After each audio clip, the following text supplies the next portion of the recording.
First, use humans to eliminate us. They're only real threat in this sector. Then, while Earth's defenses are deployed here, their sleeper agents already positioned near your homeworld will activate. Your planet's resources will be harvested, your people enslaved or worse. Miranda exchanged glances with her officers. The scenario aligned disturbingly well with the partial communications Reyes had uncovered. If what you're saying is true, Miranda said carefully, I need to contact my fleet immediately. Impossible through conventional means. Drock replied. The Zinteri are blocking all communications and feeding your ships false information. Then we need unconventional means, Miranda stated firmly. Lieutenant Reyes is one of our best communications experts. If you can get us to a transmitter with enough power, we might break through their interference. Drock studied her with all four eyes. You believe me, then? Let's say I trust the evidence of my own experiences more than the Zinteri story, Miranda answered. They lied, drugged us, and imprisoned us. You've freed us and shown us what's happening. I'm inclined to give you the benefit of the doubt. For now. The Vordath commander nodded, a surprisingly human gesture. There is a communications array 2 levels up. We were planning to destroy it, but perhaps your lieutenant can repurpose it instead. The battle for the communications array was fierce. Despite their intimidating appearance and reputation as Deathworlders, Miranda discovered the Vordath were disciplined warriors, not mindless berserkers. They fought with precision and coordination, covering the humans as they made their way through the station. When they reached the array, Reyes immediately got to work, with Kazakov assisting. Miranda and Aiello joined the Vordath in defending their position against Zinteri security forces. The Zinteri looked delicate, Miranda observed as she took cover behind a barricade, but they're surprisingly resilient. Their apparent fragility is another deception. Drock explained, firing a blast that sent a Zinteri soldier flying backward. Their bodies contain distributed neural networks. Even severe injuries don't incapacitate them immediately. I've identified the frequency they're using to control our ships, Reyes called out. They've created some kind of quantum entanglement network to bypass our security protocols. Ingenious, really. Can you break it? Miranda asked. Better, Reyes grinned. I can hijack it. Give me 5 more minutes. The Zinteri forces intensified their assault, seemingly aware of what the humans were attempting. A blast struck nearby, showering them with debris. Whatever you're doing, human, Drock growled, do it faster. Reyes worked feverishly at the alien console while Kazakov fed him data from a Vordath portable terminal. Miranda and Aiello had taken up positions at the entrance, fighting alongside the Vordath to hold back the Zinteri. Almost there, Reyes called. The Zinteri technology is incredible. They are using quantum principles we've only theorized about. A massive explosion rocked the station, throwing Miranda against the wall. Warning klaxons blared as emergency lighting kicked in. They're scuttling the station, Drock shouted. We have minutes at most. Now or never, Lieutenant, Miranda ordered, helping a wounded Vordath soldier to cover. Got it, Reyes exclaimed. His fingers flew across the alien interface, adapting Earth communications protocols to the Zinteri system. Broadcasting now on all Earth Defense Fleet frequencies. I've added authentication codes that should override any Zinteri manipulation. Miranda rushed to the communications terminal. This is Captain Chen to all Earth vessels. The Zinteri have deceived us. They are manipulating our ships to attack the Vordath, who are not our enemies. The real threat comes from the Zinteri themselves. Authentication code, Phoenix 9 Epsilon 7.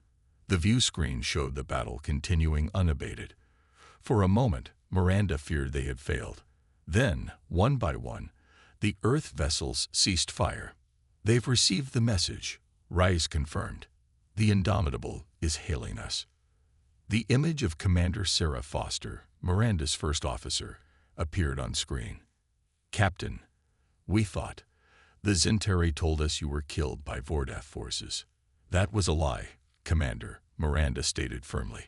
The Zentari have been manipulating us from the beginning. They're not victims. They are conquerors. We're detecting a massive energy buildup in the Zentari fleet, Foster reported. They appear to be charging some kind of weapon system aimed at both our forces and the Vordath. The Mindbreaker, Drak growled. Their most powerful weapon.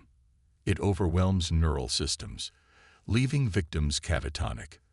They've never deployed it on this scale before. They're desperate, Miranda realized. With their deception revealed, they're resorting to direct confrontation. The view screen shifted as the fleet returned to normal space. Before them hung a beautiful blue-green planet orbited by sleek space stations and vessels of clearly alien design. "We're being hailed," reported Reyes, surprise evident in his voice. "They're broadcasting in English." "They've been studying our communications," Miranda reminded him. "Put it through." The view screen shifted to show a slender humanoid figure with delicate features, pale blue skin, and large, expressive eyes. "Greetings, humans of Earth," the alien said, its voice melodious and gentle. "I am Ambassador Xylos of the Zentari Collective. You honor us with your swift response to our plea." Miranda stepped forward. "I am Captain Miranda Chen of the Earth Defense Fleet. We received your distress call and have come to offer assistance." Xylos bowed slightly. "You arrive at a critical moment, Captain.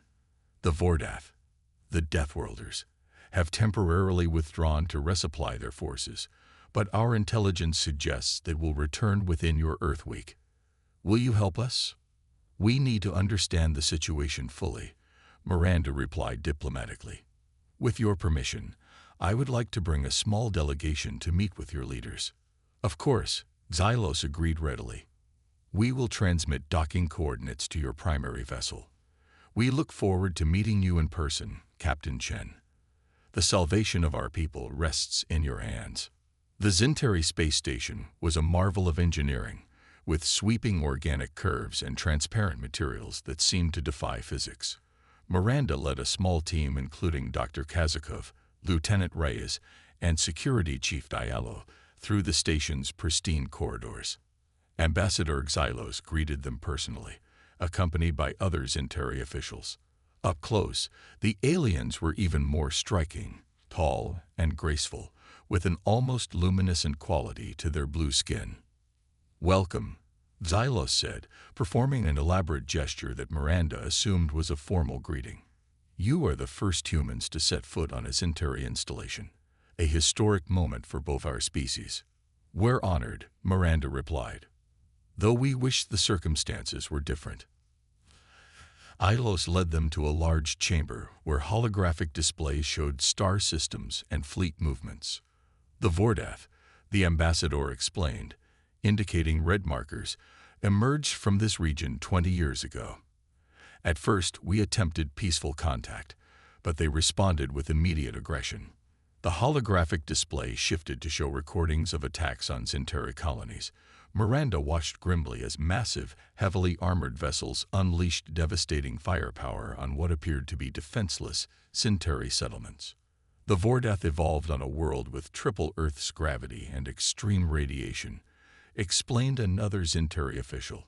"They are physically imposing, nearly twice your height, with enhanced strength, dense bone structure, and redundant organ systems.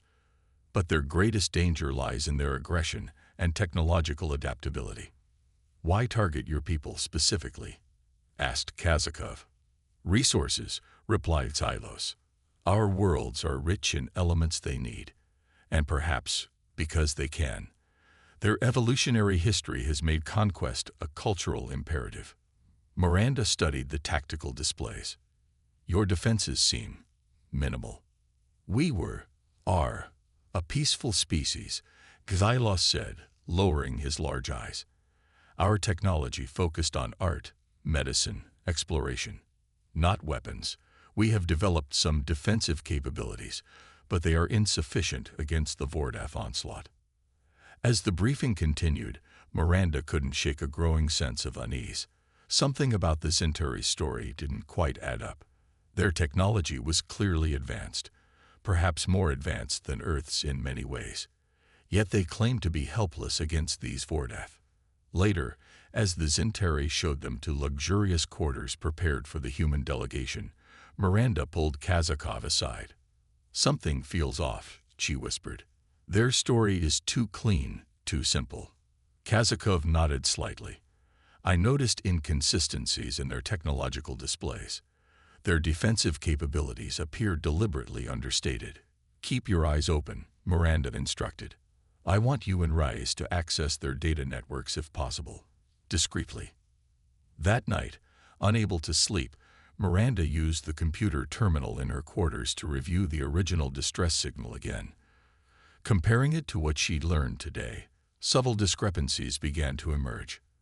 The translation matrix had interpreted certain Zentari concepts based on human understanding, but now that she'd met them in person, she wondered if some nuances had been lost. A soft chime at her door interrupted her thoughts. Lieutenant Rise entered, his face pale. "Captain, you need to see this," he said, handing her a data tablet. "I managed to access some restricted Zentari communications while they thought I was resting." The truth and human resilience. Miranda awoke to the sound of dripping water. Her head throbbed as consciousness slowly returned. Instead of the pristine Zentari quarters, she found herself in a dimly lit cell with metal walls. The air was thick and humid, with gravity noticeably stronger than Earth standard, perhaps 1.3 G. "Captain, are you awake?" Miranda turned to see Lieutenant Rice sitting against the opposite wall. Dr. Kazakov lay unconscious nearby, while Security Chief Diallo was attempting to examine what appeared to be a sealed door. "Situation report," Miranda demanded, forcing herself to a sitting position despite her body's protests. "We were unconscious for approximately 6 hours, Rise explained. "They've taken our equipment and weapons. No communication with the fleet. We appear to be in a detention facility, location unknown. The Zentari. We're lying about everything." Diallo cut in, rejoining the group. "We've been played, Captain."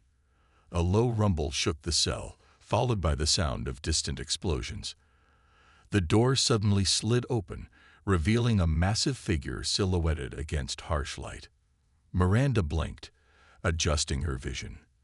The being that stepped into their cell was nothing like the elegant Zentari, standing over 2 meters tall with a broad, muscular frame, covered in gray-green scaled skin. The alien possessed 4 amber eyes set in a face that reminded Miranda of Earth's ancient reptiles. Heavy body armor covered its torso, and a translation device was visible at its throat.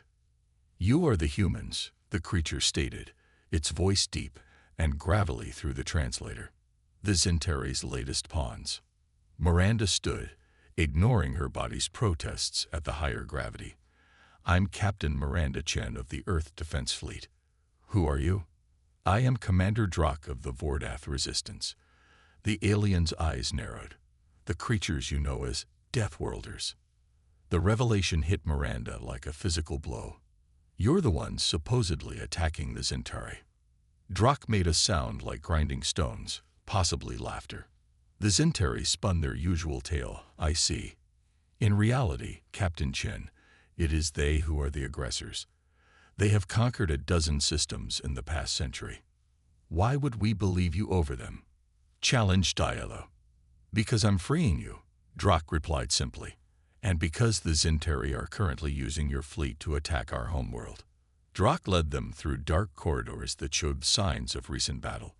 Other Vordath moved with purpose, carrying weapons and supplies. Despite their intimidating appearance, Miranda noted their discipline and organization. "The Zentari imprisoned you here, on one of their orbital facilities above our colony world," Drak explained as they walked. "We launched a counterattack when we detected your vessels arriving in-system. The Zentari have already reprogrammed the command protocols on 3 of your ships." "How is that possible?" Kazakov asked. "Our systems have the most advanced security. The Zentari are masters of manipulation, both of minds and technology." Drak interrupted. "They appear fragile and peaceful to lull other species into complacency. Their true strength lies in their telepathic abilities and advanced tech that interfaces directly with neural systems. They entered what appeared to be a command center. A large view screen showed a battle raging in orbit around a rocky planet. Miranda recognized the Earth vessels, the Indomitable among them, firing upon heavily armored Vordath ships. "My crew would never attack without provocation," Miranda insisted. "They believe they are defending the Zentari against monsters," Drock said grimly. "The Zentari have selectively manipulated their perceptions and communications. Your people think they're receiving orders from you." Miranda watched in horror as the Indomitable's main weapons targeted a Vordath vessel carrying what appeared to be civilians. "The Zentari have been seeking a proxy force for years," continued Drock. "Their telepathic abilities are formidable but physically taxing. They prefer to manipulate other species into fighting their wars. When they discovered humans, similar to us but more technologically advanced and numerous, they saw the perfect opportunity." "Their endgame?" Miranda asked, her mind racing. "First contact and deception." Captain Miranda Chen stood at the viewport of the TDF Indomitable, Earth's most advanced warship.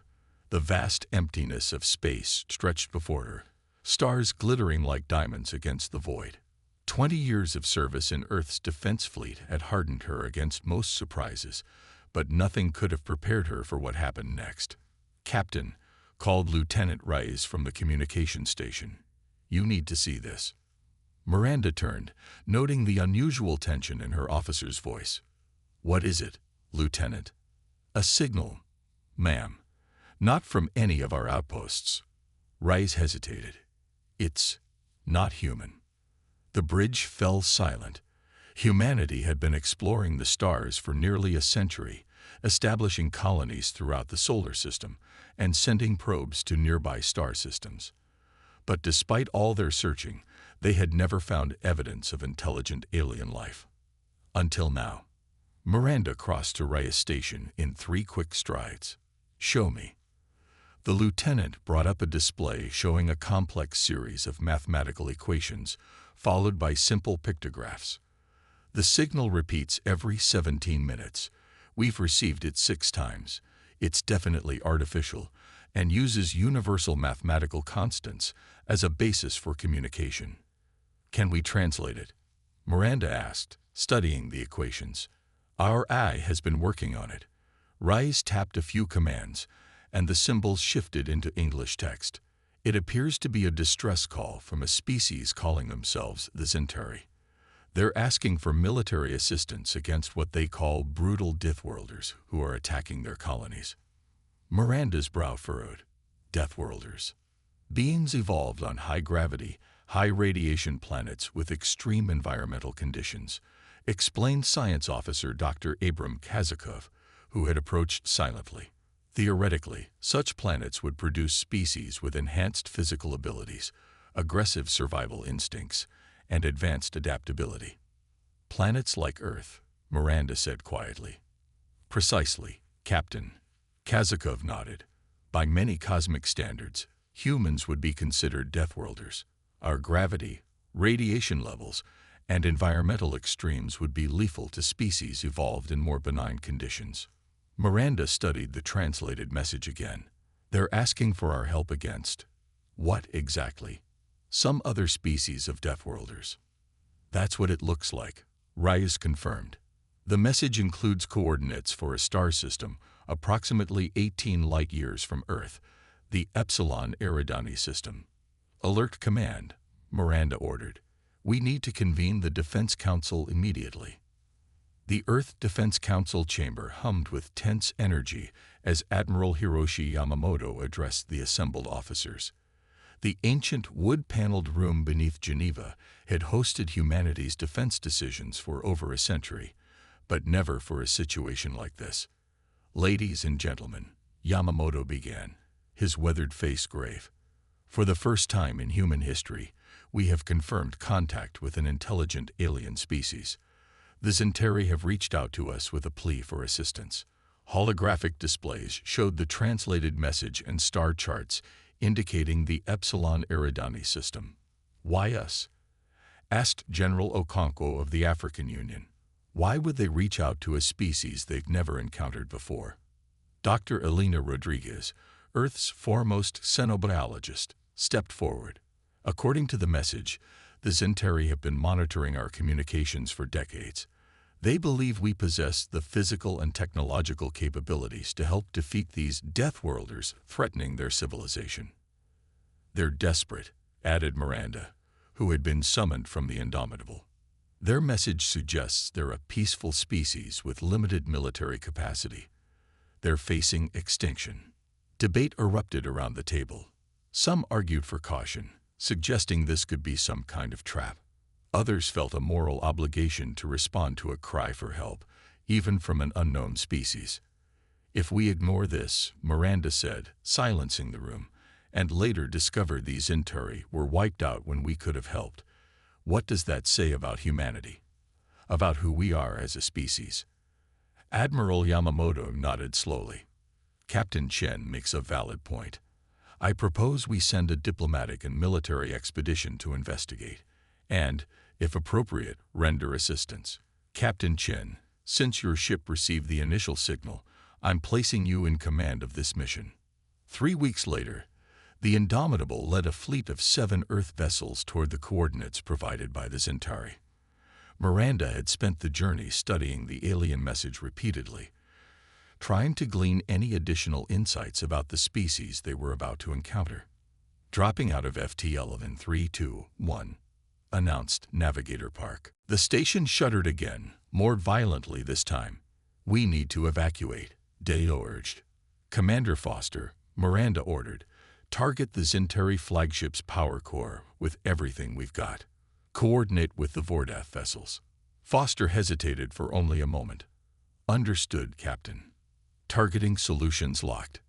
Drock, can you get us to an escape craft? Miranda asked. The Vordath commander nodded. Follow me. There's a hangar 1 level down with shuttles. As they raced through the deteriorating station, dodging falling debris and firefights between Zentari and Vordath forces, Miranda's mind worked furiously. The Zentari had almost succeeded in turning humans against the Vordath, nearly manipulating them into becoming unwitting conquerors. They reached the hangar to find a single shuttle intact. As they boarded, the view screen inside showed the combined human and Vordath fleets concentrating fire on the Zentari flagship, a massive crystalline structure at the center of their formation. The Zentari underestimated you, Drock commented as the shuttle launched. They believed humans would blindly follow orders without questioning. That was their mistake, Miranda replied grimly. On Earth, we evolved skepticism alongside our physical adaptations. Deathworlders don't survive by being gullible. The shuttle cleared the station just as it began to break apart.